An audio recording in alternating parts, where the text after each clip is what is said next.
stronger. More than ever, hour after hour, work is never over. Working harder, make it better, do it faster, makes us stronger. More than ever, hour after hour, work is never over. Working harder, make it better, do it faster, makes us stronger. More than ever, hour after hour, work is never over. Working harder, make it better, do it faster, makes us stronger. More than ever, hour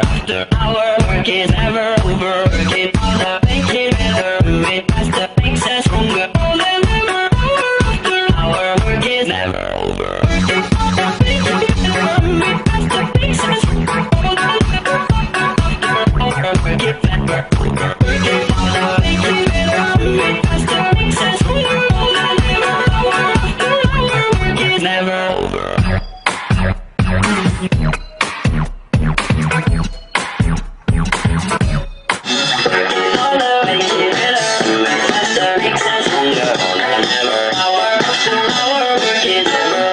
Working harder, make it better, do it faster, makes us stronger. More than ever, hour after hour, work is never over.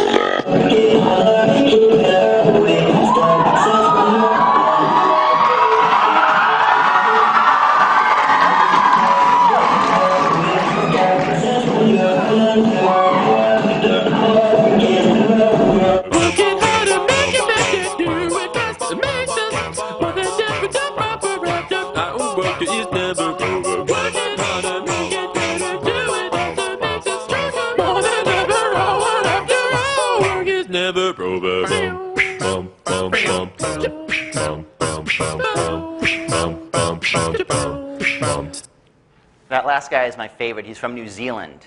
And there's actually no music. He is a cappellaing each part of the song. That's what the little boxes are, and then he's singing in the middle. So here he is in his bedroom in New Zealand, and 265,000 people have seen his little game. And you saw the numbers going there. This generation is playing ping pong with each other with the ideas, and they have the technology to do it. And they're clever with it, and they're fast with it. And while this was a little bit ridiculous, the marketers, who are always on top of this stuff, have learned the Millennials language very quickly. Here's different song, same group, picked up by a company you would probably expect. Buy it, use it, break it, fix it, trash it, change it, mail, upgrade it, charge it, point it, zoom it, press it, snap it, work it, quick erase it. Technologic. Buy it, use it, break it, fix it, trash it, change it, mail, upgrade it, charge it, point it, zoom it, press it, snap it, work it, quick erase it, write it, cut it, paste it, save it, load it, check it, quick rewrite it. Buy it, use it, break it, fix it, trash it, change it, mail, upgrade it, charge it, point it, zoom it, press it, snap it, work it, quick erase it. Technologic. They knew the language. And they were saying to the Millennials, we know what's going on around there. And so now I want you to see what happens with the technology when they play games using their own archetypes. This is a scene from a show called Robot Chicken. And what they do is they take characters that they know from our mythology, our modern mythology, and they start mixing them because they can, because they have the ability to interact so easily.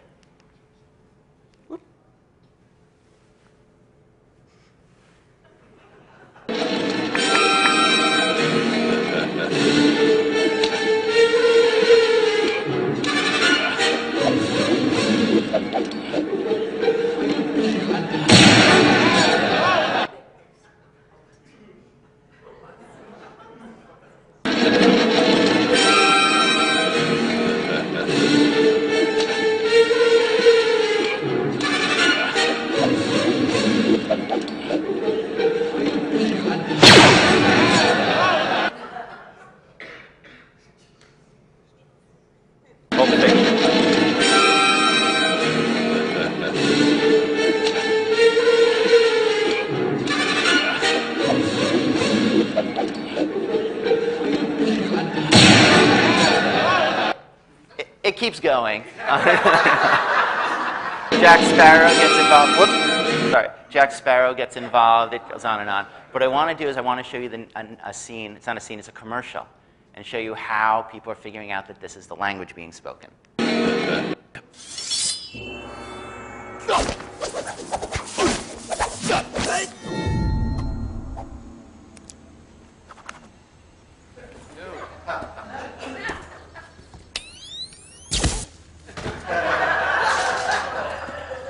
Geico. 15 minutes could save you 15% or more on car insurance.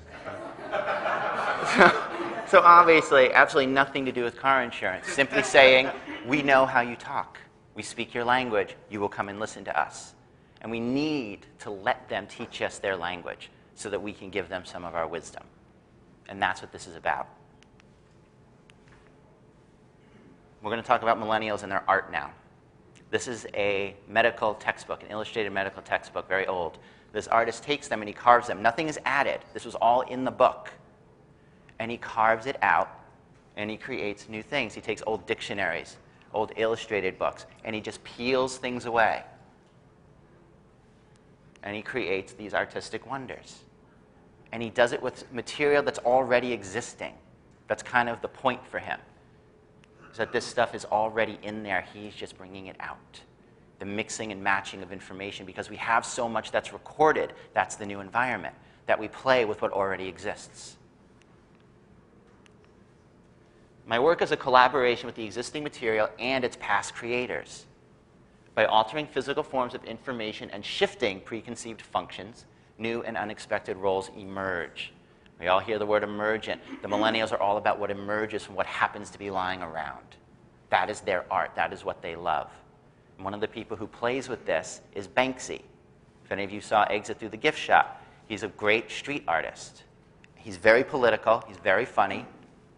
And he's famous for taking his own pictures and sneaking them into the Tate Modern in London and putting them on the wall.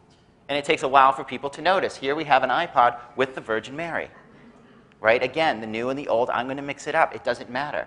And here, and what's most important about this in terms of understanding the millennials is this woman is outside the frame. Banksy does this a lot. The millennials, and you have old and new together. The millennials do not accept the usual frames that we do. They do not accept that a picture has to be in there. Banksy does not accept the rigmarole he would have to go through to be in the museum. He just puts himself there. And here is a picture. It's kind of beautiful, this girl in her balloons, but it's the context that matters, because all the world is a stage, because the technology has allowed that. This takes on far greater meaning when you find out it's in the West Bank. Here's another one of his in Ramallah. Far more powerful on a wall in Ramallah than it is in a museum. Again, we see taking of an archetypal character of our modern mythology and using it as if it's his own, to make his own point. Coming upon the little girl in the street. And here's Banksy making a comment about how his own work on the street is treated. The cave paintings, which we take so much care of, as if they're just wiping it away, wiping away his own art that he's putting into the world because he doesn't accept the usual frames. The millennials don't accept any of that.